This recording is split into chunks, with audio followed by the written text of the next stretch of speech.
get started, everyone. And if people join later, that's fine. It's a cold, cold night in Georgia. Um, and also it's finals, so I can imagine a few people are grading, are taking a break to be here. But I'm glad everyone's here. And if you haven't met me yet, my name is Katie Simon, and I am the interim executive director of the Flannery O'Connor Institute for the Humanities. And it's my pleasure and joy to be here tonight. A couple announcements before we turn it over to Bruce. Our next book club will be at the end of January, the 23rd. And we'll spend actually 3 months, January, February, March, discussing Brad Gooch's widely acclaimed biography of O'Connor, Flannery, A Life, the 2009. So we are starting with the prologue in chapters 1 through 3 for January. We'll make our way at a nice pace, 3 or 4 chapters a month. And that will be really fun. I'm looking forward to that. So again, get your copy of it and we'll send out announcements and reminders. We also have, if you know any junior scholars who would benefit from some time in the archives here in Milledgeville at the Georgia College Special Collections, we're offering the Laidlaw Fellowship for Junior Scholars, and it's $2,000 for travel in the summer, preferably to use the archives and the manuscript collections. So I put the link up, and that'll be announced widely on all the usual email lists, and apologies for cross-posting. I know people are getting a lot of mail from me lately. But that will be due February 1st, and it provides $2,000 towards travel and lodging. And finally, if anybody is not receiving our newsletter, we're doing a monthly newsletter. Jessica McQueen expertly is curating that. Please do put your email address in the chat if you'd like to receive those directly to your inbox. And they have all kinds of stuff, clickable links, photos, videos, the recordings of these. We're putting those up there as well as soon as they're ready. So without further ado, I give you our own very special Bruce Gentry, who will introduce the reading for today and curate the book discussion. Okay. I want to say about Brad Gooch's book that he does not consider his biography a critical biography. He's not telling you what to think about how the life applies to the fiction. So that gives us all an assignment. Think about how all these tidbits in the biography have anything to do with what our genius wrote here. And of course, we might do some of that tonight too. You know, what do these letters home to Mama have to do with the person who did all that writing? Maybe I don't know where to begin. I've got a list of a bunch of things to bring up, and I'm totally interruptible tonight. Anytime anybody wants to bring something up, you just go right ahead, raise your hand, or put something in the chat.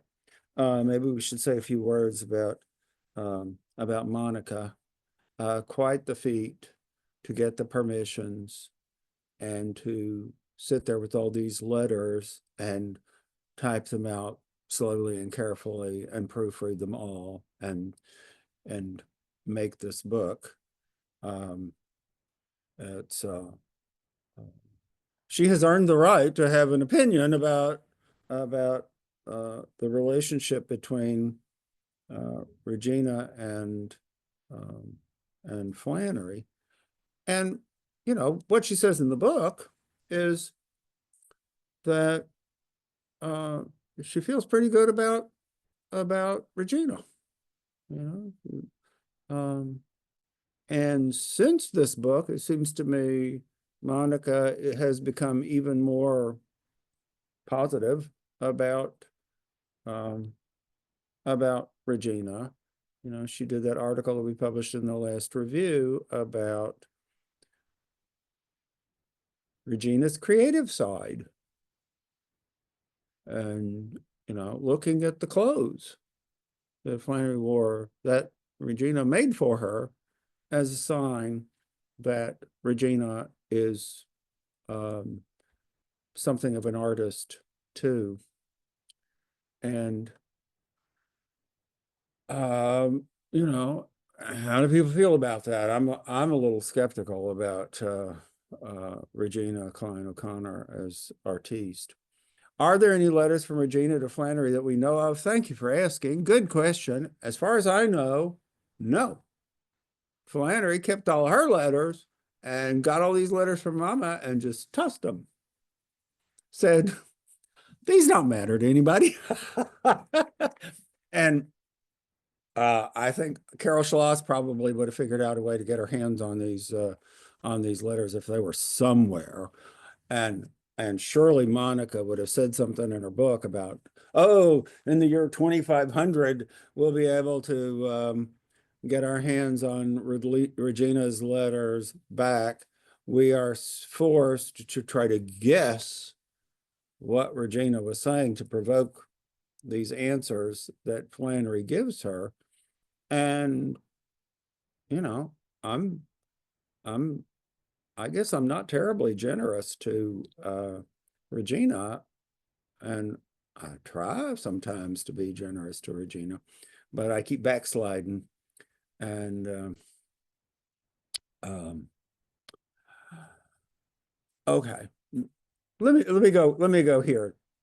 One of the first things that occurred to me as I got well into the Dear Regina letters was the brilliant insight that, well, gee, Flannery was writing the prayer journal at the same time that she was writing these letters. And so I started looking up, okay, which letters in the prayer, which prayers in the prayer journal have a date on them? And can we find anything interesting about the links between what Flannery was thinking about when, I assume, she was writing a letter to Mama during the day and had to get something to the post office by such and such a time? I imagine that she was writing her letters home in the morning or early afternoon. And then I imagine that at the end of the day, she, she writes to God. Well, I can't find much of a link at all between what Flannery is saying in her prayers and what she's saying to Mama. And, totally random example. Okay. September 23rd, 1947.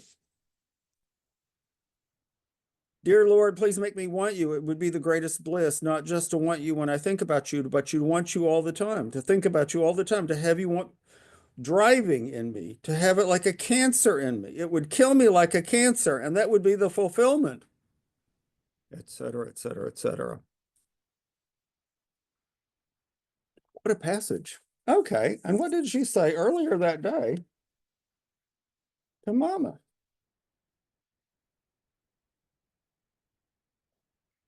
Yeah, 9/23/47. Have got myself fully settled into work. Thought that clipping impossible. Received a letter from Ruth reissuing the Thanksgiving invitation, so I reckon I will go down there then. Found out today I will have to pay $48.33 worth of tuition. They have raised the price for out-of-state students. So it is a good thing I got the story from Mademoiselle. She had sold the turkey and was going to get some money from it. Could we have two communications with less in common than those two? Now, I've always said brilliantly, and I'm so right, that Flannery kind of tried to adapt totally to be the correspondent that, the recipient of her messages wanted her to be.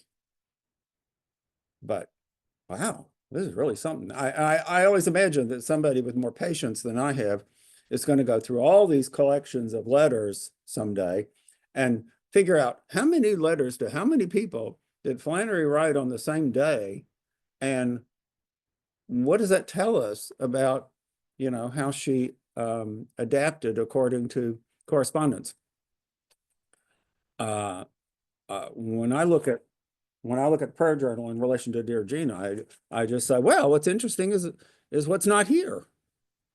She's not talking to her mother about anything religious. That's just completely off the table. That is just too personal. You don't talk to your deeply Catholic mother about your Catholicism. And, maybe I shouldn't be surprised about that at all. But, did she ever tell her mother she was keeping a prayer journal? I don't see that that ever came up. She mentions she wants a rosary at one point. But, there's nothing about why she would like that, or what she's feeling or what she's going through. And, she tells her mother how often she goes to mass, but nothing about what happens there. And, that might have everything to do with the formality of the distance of the mother-daughter relationship. Okay, so that's part of the parlor game I play when I read. I think this is my third time through. Dear Regina. She doesn't talk about the writing. She doesn't talk about anything about close friendship. She certainly doesn't talk about romance. She doesn't talk about having a crush on anybody. She doesn't talk about her feelings, really. And yet, I think she's trying to give her mother what her mother wants. And her mother is apparently quite concerned about the money. How are they going to afford this? Are they going to lose their shirts trying to run this farm they've been stuck with? A gift they couldn't refuse. I mean, I read this letter and, guess at what's going on with Regina, and I think, well, okay. So maybe it's true that Andalusia Farm as a business operation just limped along the whole time. And, was never a successful business. Maybe all of that anxiety about farming that's in the stories is based on personal difficulties. There's a little back and forth right when the topic of Andalusia first comes up. Apparently, Regina thought that Flannery wasn't enthusiastic enough about, oh, gee, you got a farm. And Flannery says, oh, yeah, I'm fine. I just don't want it to be a burden on you. I mean, I think it was a burden on her. I think it was a burden on Regina. Regina didn't want to complain, didn't want to admit that this was a lot to take on, and she might not succeed. I don't, what do I know about Regina Klein O'Connor? I think, well, maybe she just didn't want to admit that. She was a kind of apparently a can-do practical person. We're going to make this work. If I just work all the time every day and concentrate and control everybody, we can make this work. And everything I know about it suggests that Flannery was very, very, very careful not to be objectionable towards her mother, except when she was writing. So when she was writing the fiction, which was over there someplace, and Regina could kind of ignore that it had anything to do with her. It's that's the fun of it. Now, I'm sure there are people who care about mid-century foodways and clothing and dorm life and illness in college dorms and all sorts of practical mundane things. And they look at this book and say, really? This was what it was like in the late 40s? This is post World War II, and America is about to rule the world, and here's Flannery O'Connor worrying that the price of something at the A&P went up 2 cents on something. Geez. And refrigeration means you open up the window in the dorm room and put it out on the windowsill, so it's never going It's never going to get too warm. So you don't need refrigeration. Um, and well, I mean, you know, there's a whole psychological study to be done on the dependence and independence going on here. The book ends. I mean, if the book has a structure, this correspondence has a structure. It's Flannery's growth into a writer, in which she finally says, "Okay, Mom, I'm Flannery. Start treating me like more than your daughter." But this is the same person who has asked her mother 500 times in this book, find this thing somewhere in the house and mail it to me. This is the daughter who is buying a box. I didn't know there were such things. Buying a box designed for shipping your laundry. How many times did Regina do Flannery's dirty laundry and ship it back to her? Well, boy, you're the budding independent doing that to your mom. And you know, Flannery is fun, but Flannery just keeps announcing that she's not going to spend her time on mundane, trivial things, that she's going to live for her writing, and therefore her mother, who happens to be running a farm right now, has to drop everything long enough to wash Flannery's undies and sheets. And, you know, and Flannery solves this problem some by having worse hygiene than I had in college. Let's not get into the details there, but, you know, how often did she wash her sheets? That's, you know, that's kind of fun. I'm a slob. You know, everybody in the English department at Georgia College can testify to that. And I appreciate people who are slobs, but to make somebody else clean up for you all the time, um, that that surprised even me, you know, that was going on. Now, what did she talk about? You know, there are these topics that come up over and over and over and over and over. How the mail system works and how many letters they have shown to each other. I mean, this is like Facebook before Facebook. Every time you write a letter, you stick all the letters that you've gotten from all of your relatives and all the newspaper clippings that you've gathered that might be interesting to someone, and you stuff them all in the envelope, and they're constantly flying back and forth between Milledgeville and Iowa City. And, you know, Flannery says in here at one point, and I didn't write it down, what page this was, "I'm the only person here who gets daily mail from home, and I want to be the only person who gets daily mail from home." She thought that marked her somehow as different from her peers. And she thought that was good for her reputation, that she could talk about what was going on back home in Milledgeville. I'm so close to my mama. No, you're not. But, you know, she wanted to chit chat with people in Iowa City about, oh yeah, I know all sorts of interesting things about what's going on back home.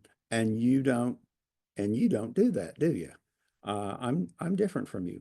Well, you know, she had been writing letters home on a nearly daily basis from early childhood. I mean, everything indicates that anytime she was away from mama, she was expected to write a letter home. If she went from Savannah to Milledgeville for summer vacation, she was expected to write a letter home every day. I think Frances Florencourt has got some of these letters somewhere. That's my suspicion. And maybe we'll see some of that, but I still don't think that anybody's going to find any of Regina's letters. And so I think, okay, this independent person is also very tied to this family network. There were a lot of people living in the Klein mansion, and we are keeping in touch with the folks back at Savannah. And this has got to have something to do with the fiction, you know, this notion of family as something you've got this big obligation to, and you gotta act like you really like them and that you're really interested in them, even if you're not, because that's part of being good. And you know, this is the person who, as a little girl, wrote little books to satirize all of her relatives. She's not satirizing them so much anymore. Although I did notice that when she talks about the Florin Court, she talks about how they're a little, they think they're better and richer and more devoted to money than even Flannery and Regina are. That was an interesting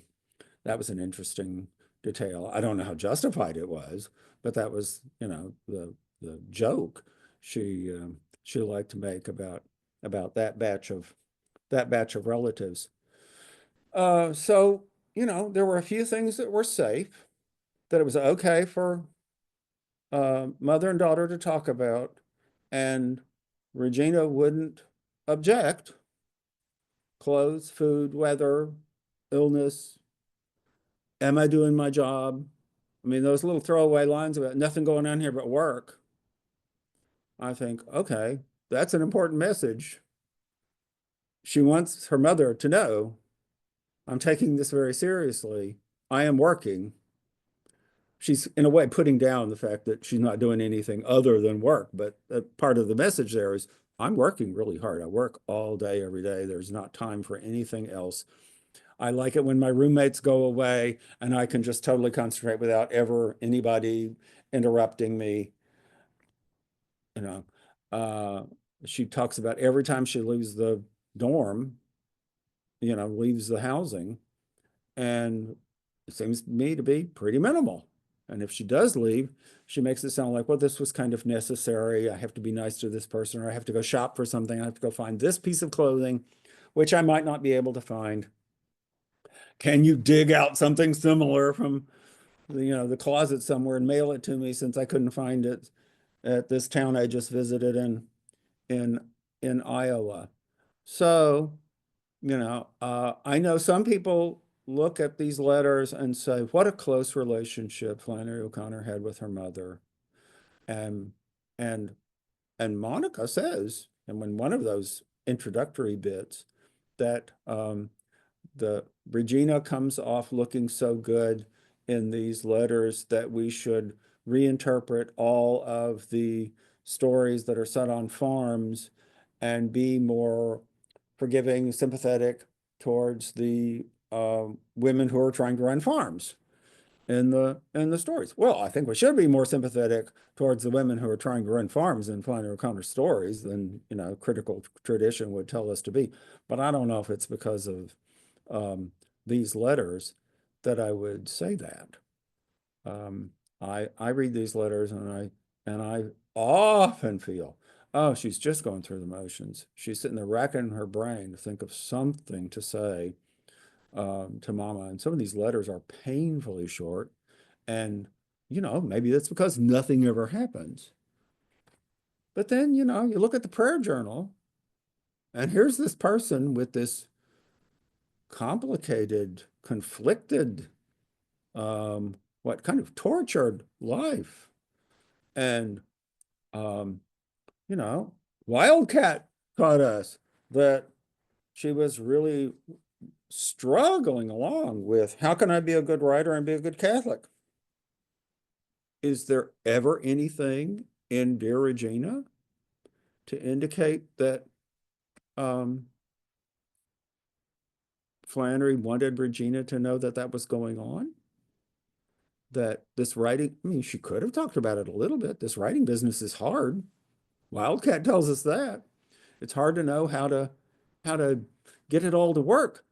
But um, that gets hidden away from mother. Maybe we all do that to our parents. Maybe that's just standard. Um, Anybody who tells me they have a wonderful, wonderful, wonderful relationship with their parents, I say, well, good for you. I don't believe it, but good for you. I find myself way too skeptical about good parent-child relationships. Okay.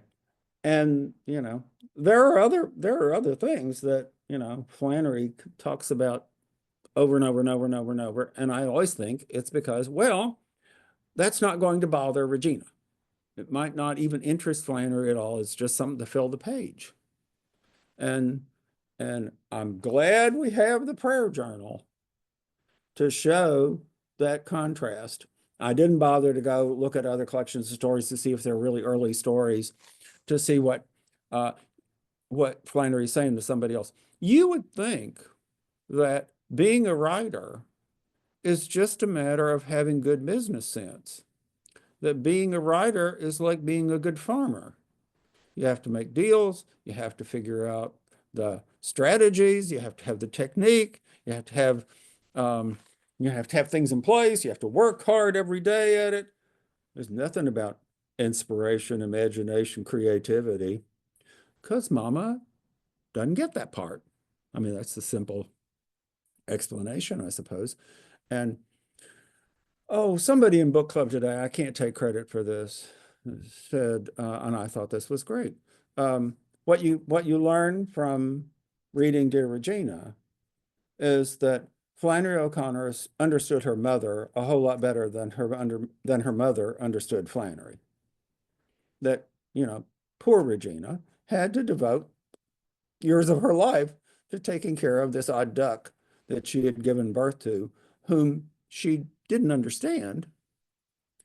And on the other hand, Flannery did pay attention very closely to every little hint that she was given by her mother and uh, tried really hard to be good in all the ways that really mattered to Regina.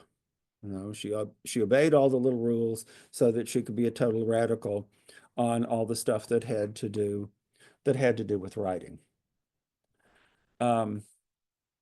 Somebody today who hadn't read the book at all, I was just coming into book club innocently, said, "So, is there anything about race in here?" Um, and we said, "Well, yeah." And you know, you wonder what Regina said back to Flannery. I imagine that Regina was kind of horrified that Flannery had, you know, this casual friendship with the black woman who was part of the writers' workshop, and Flannery, you know, kind of told her mother to back off on that score. On the other hand, you know, some of the things that Flannery says about Hispanics in here are shocking. I mean, she just never says if she wants to put somebody down, she calls him a Cuban. Oh, great. Um, and and and criticizes them for hygiene. Excuse me, Flannery. How often did you wash? What kind of living circumstances are you giving yourself? And you have the nerve to turn around and, you know, make fun of the people who are in the next room or down the hall? Okay, not Flannery at her best. You know, let's you know, sometimes I just want to go back to read a story. Um, okay. Um, but it's in there. And, you know, and the other thing you can say is 99% of the time, Flannery considers herself to be in a totally white world. And yeah, that's the life she's living. It's a totally, even though she's in poverty, it's a world built for white folks who want to be writers. And anybody who's not that, they're just visiting. I mean, that's how I feel she's feeling. And you know, do with that what you will. Bruce, can I Uh-huh. ask a question Sure, about jump the in. Cuban comments? I Oh didn't, yeah, there, there are a bunch of comments. I haven't double checked, but because I was at Central State this last weekend for a talk. So I'm reminded that there was a year when they brought a bunch of Cuban doctors to town and they had their own kind of community out there. So I wonder if she'd already been exposed to that before she left or how that played into her And they assessment. were all Catholics. Mm-hmm. And Sacred Heart had lots and lots of Hispanics, I guess Cubans. So Wow. why didn't that, you know, I don't know the years. I didn't think to check that, but that would be a good thing to check. Did she know that there were Cubans sitting all over Sacred Heart every time she went to to mass. And yet when she goes to Iowa City and she sees somebody and she wants to make fun of them, she calls them a Cuban. That's hard to parse. But yeah, something's going on there. There has to be something to that has to be something to figure out. Um, yes, okay. I'm reading the comments. Um, well, right. Why O'Connor saved these letters? I would say, yeah, good question. If she didn't think she was putting much of anything in them, why save them? And that's just part of, I would say, part of Flannery's faith long before she had any track record that she was going to be a great writer. And every last little thing she wrote, somebody was going to want to visit a special collections library and read someday. And it may be that Regina is saving the letters Yeah, again. that's what I was wondering. Is it that Regina destroyed her own letters and saved Flannery's and gave them? They were going back and forth and back and forth. Yeah, Yeah, Regina had faith Regina that might her have destroyed her own letters. my wife's mother saved every greeting card she ever received from anybody in the family. And after her death, we found all these boxes. Oh my God, what do we do with all, thousands of greeting cards that the matriarch saved and saved and saved? So, of course, it's probably more about, well, when Flannery had a chance to keep one of her letters by making a carbon copy of it, she did. She probably wouldn't do it in graduate school day. That's true. Um, it's just a habit from another time, all those 19th century novels where people have kept every letter and they wrap them in ribbons and that whole thing, a charming thing that's gone. Um, alas, alack. Yeah. Also him to call Flannery instead of Mary Flannery. Yes, growth into himself. Yes, I think that's true. It's ambiguous gender. That's one advantage. And Mary as a first name, I think she said marks her as less serious. I don't know, less distinctive. I mean, she makes that joke about an Irish washerwoman. She never liked being Irish, apparently. But excuse me, your last name's O'Connor. What are people gonna think? Is your background? Um, I would say the gender thing, Let them think I'm a man if they want to. I might get something picked up if they don't think for sure that I'm a woman. And yes, and how many female professors did you have in the creative writing program at Iowa? It was one famous man after another famous man after another famous man after another famous man who troops through, almost like they wanted to put it on their resumes that they dropped by Iowa at some point.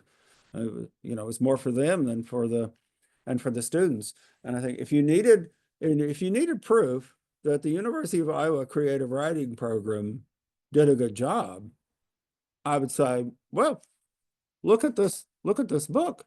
Here's here's somebody who seems to be having a little trouble writing an interesting letter, but she drops all these famous names of all these people who come trooping through and they like her stories and she's going to stay in touch with them. There's so many people coming through she can say, oh yeah, that Steven Spender came in. I didn't think much of him. She can be choosy about which ones of them she likes, you know. Uh, that's Paul Engel. That's Engel doing a good job of helping his writers make contacts that are going to give them careers later on. Boy, it sure worked for for Flannery. And I don't think that what's going on for Flannery here, you see at creative writing programs today. I don't think I mean, even at Iowa, I don't think you see all the famous writers of America just happening to drop by a creative writing program to see what's going on. This is a special thing in a special place in a special time. And I had missed, I was surprised that Robert Lowell was introduced to Flannery O'Connor at Iowa. And so Wildcat is not totally wrong. It's just that he showed up late. After she graduated, I think it was after she graduated, he came to Iowa City and they met and talked. And so, there's this much more, credence we can give to the treatment in Wildcat of how that relationship worked. Um, okay, what else? I was interested in talking about, how Iowa was good for Flannery O'Connor. Um, I was surprised that when she first meets John Selby, this is the guy from the publishing company that gives her the Iowa Prize and says, we're going to publish Wise Blood on the basis of the first 6 chapters. Here's $750. $750, that's a whole lot of money. If you're worrying about, the price of something went up 2 cents at the A&P. And Flannery, right away, before she has finished this book, is deciding that she's too good for him. And she does not want to write the kind of novel he wants her to write. Well, it's in the letters. She admits to, brags to Regina that other people want to publish her book. I didn't know that that was going on. So, you know, I have clung to for a long time to the myth that Flannery was just so sure of her principles and of her artistry that she knew she just had to write the right book and then go out there and find a way to get somebody to publish it. Well, that's not quite right. She had people coming and saying to her, we want to publish your book. We want to publish your book. We want to publish your book. And they probably planted the idea. Why don't you get out of that contract you got with that John Selby? Why don't you pick a fight with him and get out of it? And we'll publish your book. And we're a better press than they are anyway. And, Flannery might have just been the businesswoman her mother wanted her to be. She wanted her to be a business person. And she also wanted her to be a Southern belle. Talk about attention in Flannery's life. And she just kind of gave her mother as much as she could and then drew the line.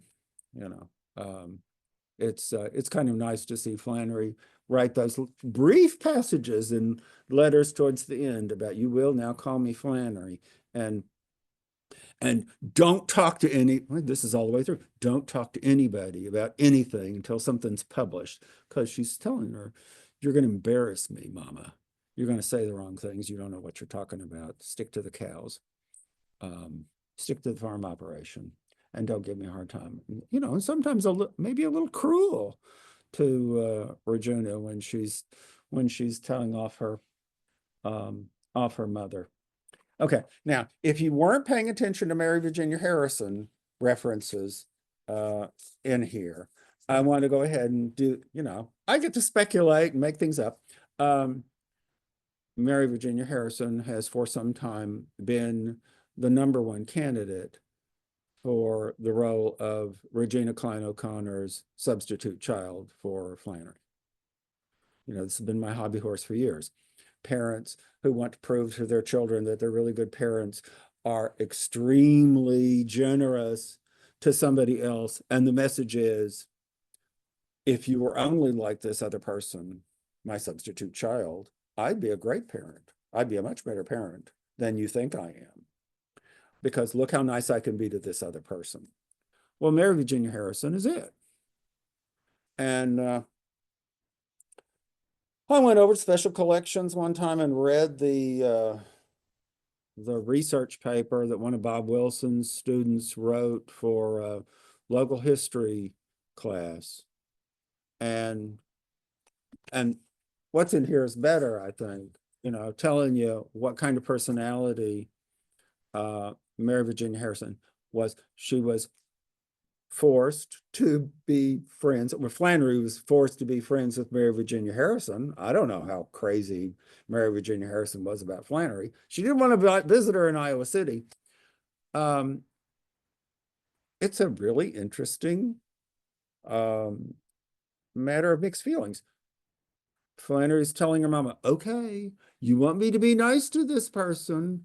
I will do it. I will give you some details in a letter about how I was nice to Mary Virginia Harrison. But let me tell you, she embarrasses me every 5 minutes. And I can't wait for her to leave. And thank goodness that's over. Okay, I've been a good daughter now. I've done what you wanted to Mary Virginia Harrison. But I didn't join in with anything Mary Virginia Harrison wanted to do, really. I'm not her. This is all unspoken, but it seems to me this is the message she wants to give to Mama. No, I'm not her. I'm never going to be her. This business of having us in the room together, it just does not work. Of course, I will do whatever you want me to do, Regina. So I'm having to flesh out Flannery's letters in my own mind. I'm doing this to entertain myself. Um, uh, that's interesting to me, and I can find a way to twist it around so it confirms all of my beliefs about what's in the stories, and that's what we always want from new data, right? So Mary, if Bob Wilson took up a career of leading ghost tours of Milledgeville, and he's gone to Pennsylvania. I don't guess he's actually going to get around to doing this. He would be talking about Mary Virginia Harrison to tourist groups. He once told me he had seen Mary Virginia Harrison's ghost. Oh, really? And the legend is what amplified by the fact that Mary Virginia Harrison committed suicide after all this time of being the Southern belle that Regina would have wanted her daughter to be. She had a not particularly happy life, not a good time with men, and the life ended with a suicide, and it's sad. Somebody who was trying so hard to be happy, and then couldn't find a way to do it. And okay, that's why I should shut up about poor Mary Virginia Harrison, and I'm sure she had some great years. Okay, we can underline the thing about Andalusia was not a big pot of money for the family. It's just hinted at in here, but it's not this tremendously successful operation. There's plenty to worry about. Even Flannery noticed, not really wanting to think about it, but things were tough for Regina, and that might have made Regina more like herself, having something that was financial to worry about, something that was practical to worry about. That's probably already her inclination. And so she could, do it 24 hours, 7 days a week. And pat me on the back. We've gone for almost an hour and I have not said the word mayonnaise. In in my notes, I made a big deal about writing down, oh my God, there's proof here that the woman ate a Brussels sprout. I thought, have I ever seen Flannery talk about eating a vegetable? I mean, it seems to me I never heard her admit to that. Hey, Bruce, she says actually in October of 1945 that they have a very fine pineapple and carrot salad. Oh, pineapples. She says, I eat the lettuce under it since I'm paying Oh, 10 cents for lettuce. it. Yeah, right. That's the exception that proves the rule. She's so running away from eating anything that's good for her that when she eats a lettuce leaf, she has to tell mom. And I think, yeah, I'm sure it didn't kill her, but this is not somebody who was working hard to have a healthy body to keep the career going. I mean, we at 2 o'clock in Eatonton, where we have an older crowd, people were talking about the history of eating Vienna sausages and sardines from a can that you save for days, and so on and so on and so on, and spam like it's a treat, and all these things that I have eaten Okay, let's get that straight. But that I always thought of as, like lowest common denominator foods, absolutely nothing fancy. And and here's Flannery thinking, well, those are the options. That's what you get. And if you go to a restaurant, you've got to be really suspicious that it's not clean. But the other major thing is, can you afford it? And you got to talk about the cost of every meal, because your mother's thinking about how much is she spending going to that restaurant instead of eating out of can from the windowsill. Um, I don't know, and reading if you've never looked at the Sanford House cookbook, I don't know if Mary Jo Thompson kind of forgot what she was putting in those dishes, but health food, it ain't. It's good old Southern cooking where it's just full of everything that's bad for you. And, well, she lived, it didn't kill her. Okay, that's good. She does talk about food in the fiction, and she talks about most, bad food as being symbolic of a spiritual flaw somehow. It seems to me that comes up over and over and over. And you would think that that sort of thing would be written by somebody who's a health food nut. And no, I don't think she was at all. She liked the Brussels sprout, but okay. The mayonnaise thing, it just underlines stuff we said before about, child, you think your mother can mail you a jar? You're gonna bring this up over and over and over? Uh, uh, uh, uh, and and it seems so impractical and so dependent that I immediately am on Regina's side if she says this child needs to grow up. And and who's she telling me, how I can act towards her? I've been doing her laundry that she mails home to me. And how many weeks did she go before she washed the sheets on the bed? And she just says, oh, well, they don't look that bad. I'll just leave them alone. And she tells her mother she's not doing her own laundry.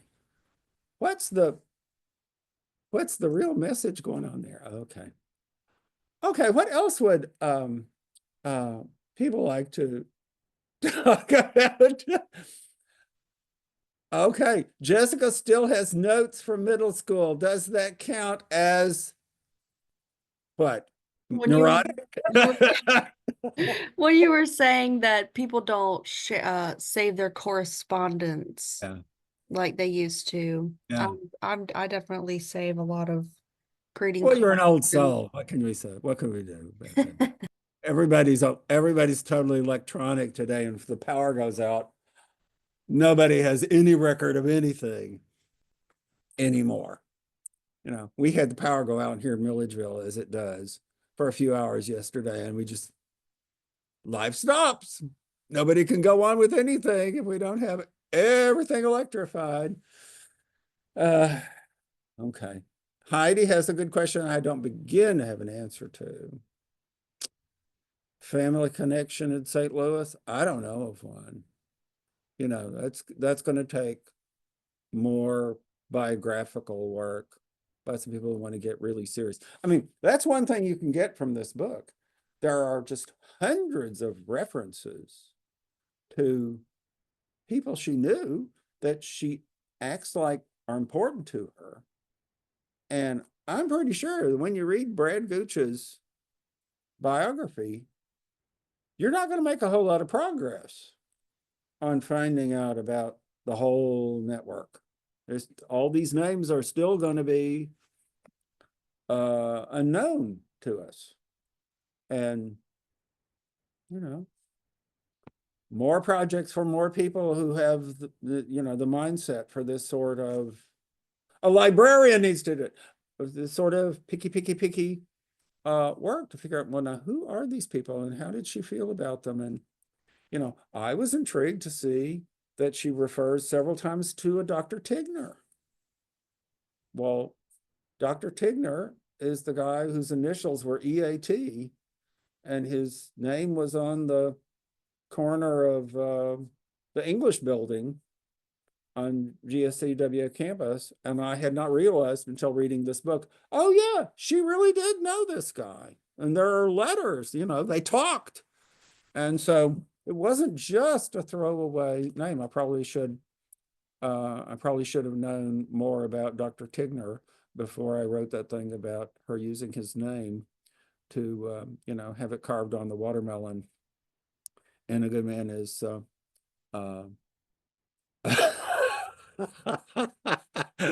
hard to find. Crisco is a sacrament, bros. Jessica shares.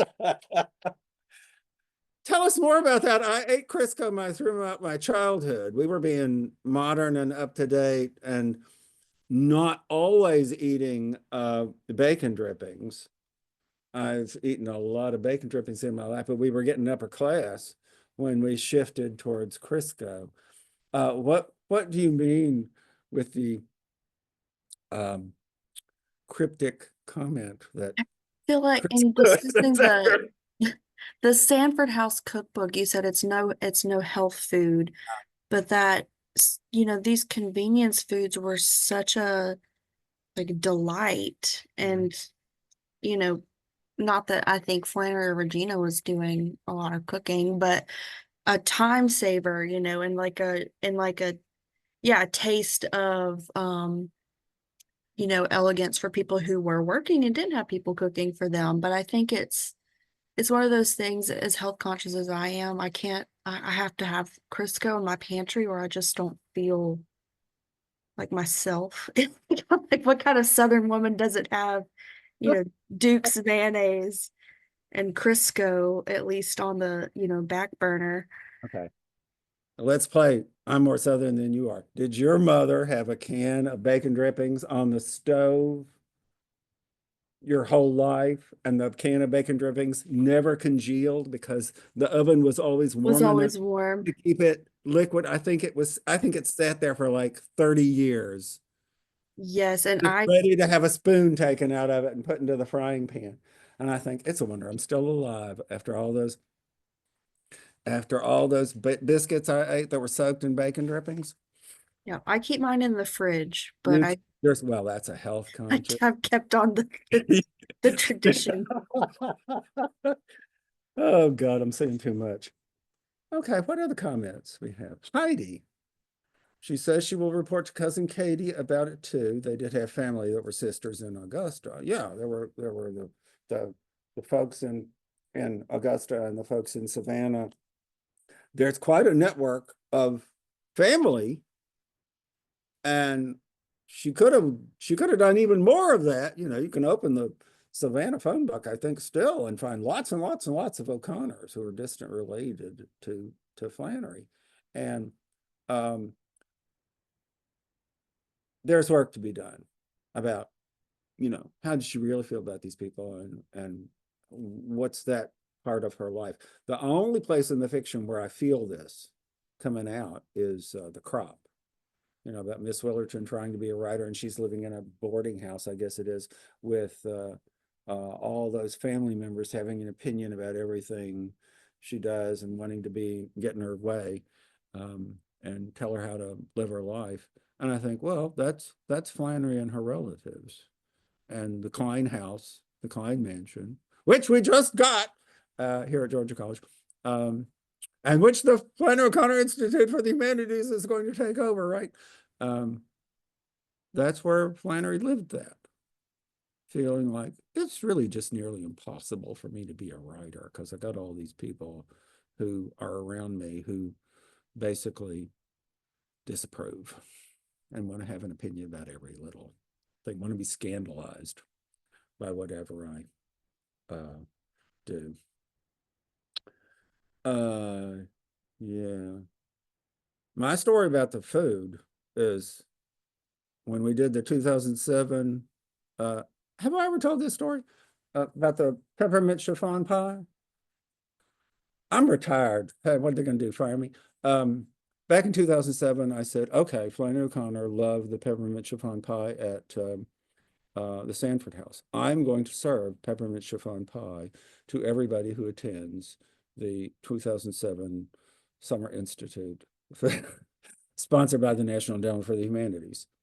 I go to Mary Jo Thompson of the Sanford House, and I said, would you please give me the recipe? This is before the cookbook. Would you please give me the recipe for the peppermint chiffon pie that you served at the Sanford House that Flannery loved? Months go by. A relative of hers calls me up and says, oh, I'm a relative of Mary Jo Thompson, and she don't want to share the recipe with you because she wants to protect Flannery. I did not take that well. You want to protect Flannery from me? I mean, I said something stupid like that. And I told Nancy Davis Bray in Special Collections that we weren't going to get the recipe. So Nancy got on the internet and found like 10 recipes for peppermint chiffon pie.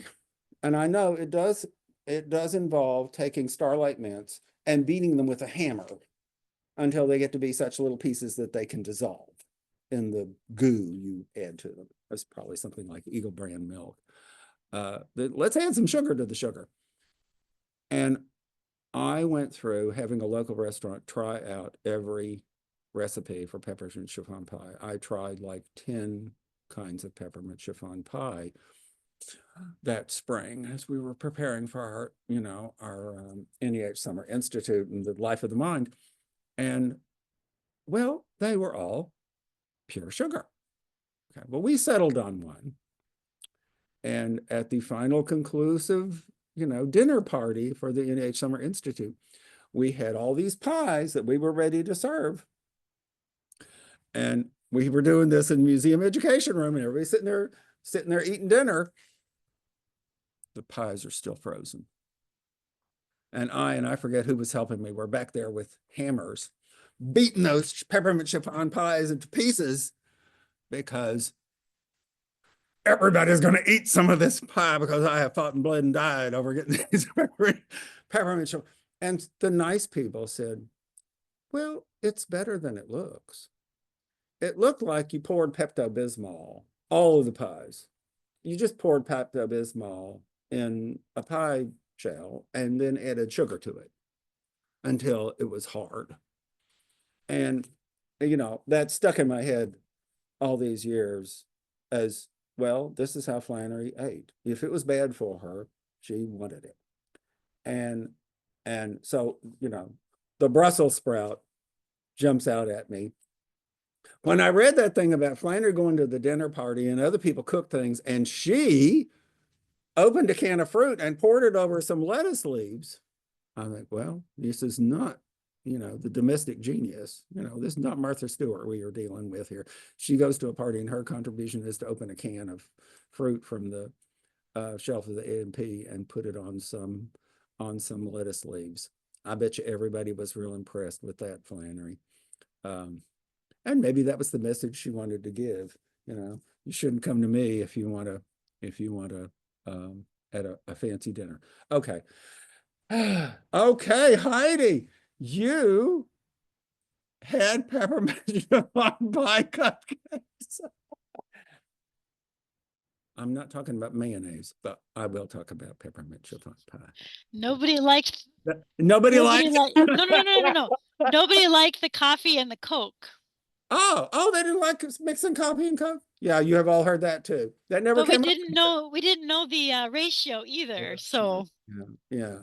And I have never heard, I don't think I've ever heard whether it was mostly coffee or mostly Coke, which one you were just, spicing up a little bit. one of But the that's sisters. another illustrative detail about the culinary life of Flannery O'Connor. This kind of caffeine with this other kind of caffeine makes it better somehow. You gave the recipe to a local baker who recreated the flavors. We couldn't go with the raw eggs. Okay. There were supposed to be raw eggs in the peppermint chiffon. See, I never examined the recipes closely enough. Chiffon has raw Oh, eggs. the Yeah. chiffon. Yeah, Mhm. okay. One of the sisters, I had quite a few sisters from our monastery come because that's the whole topic for me. And so she was so cute because she wanted her coffee, but I said, you have to try it with Coke. Okay, I'll try it. She's about 80, you know, they all are. Yeah, And so she put a little bit of Coke in her coffee and it must have been really close to her nose because all she said was, Heidi, it's so fizzy. Because fizzy coffee. all the bubbles from the Coke, yeah. So, but I anyway. probably have a higher tolerance for, you know, this possibility. I ought to try it sometime, see if I could find a combination that. Okay. Well, I'm sure there are other things that we could talk about having to do with dear Regina. But, you know, let's admit, it ain't the habit of being. Uh, it's it's it's all very focused on what can I talk to mama about and we don't have a fight. How can I be good?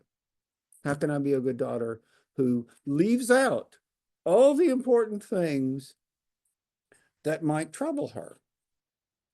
And, you know, it's a remarkable performance that she wrote so many letters and never seems to have gone too far, you know. This is the mother who was going to end up redoing this difficult farm situation so that, oh, by the way, she's also creating a writers' colony for this daughter who is going to, you know, kill mama off in story after story after story after story. And, you know, I think Regina knew that that was what was going on. How could she not have found out? And she just let it go. And bless her for that. Thank you for paying attention to the, you know, the bank statement instead of thinking too much about your daughter's repressed anger. Because if she had thought more about her daughter's repressed anger, it wouldn't have been good for the writing. A lot of things had to be in just the right place for this career to work. I'll be real interested. I mean, when I reread Brad Gooch's biography, and it's been a while since I read that book from beginning to end, I'm going to be real interested to see how much he talks about these years and how much he talks about the relationship between mother and daughter. And oh, I probably it's okay for me to mention we're taping, right? Carol Schloss emailed me today to say her book about Regina and Flannery is going to be published by the University of Georgia Press. She told me the name of the series. And I think, wow, she just got busy and just wrote that book and it's going to come out right away. And it's, I think, going to be really quite great. And it's all about this relationship. And everything that's going on in here, that's what this double biography is talking about. And there's more to the, you know, there's a lot more to the story. You'll find Carol's biography surprising, even though you've been through all these hundreds of pages of details about what was going on with mother and daughter here. Okay, thank you very much, folks. Let's declare victory, and we'll see you in January, I hope. Yeah. And take care and happy holidays and all those good things. Thanks, Bruce. Thanks, Bye-bye, everybody. everybody. Okay. Yeah. Stay warm. Yeah. Don't fall down. Don't fall down. Oh, please say hello to I Alice. will. Okay, take care. Okay, bye.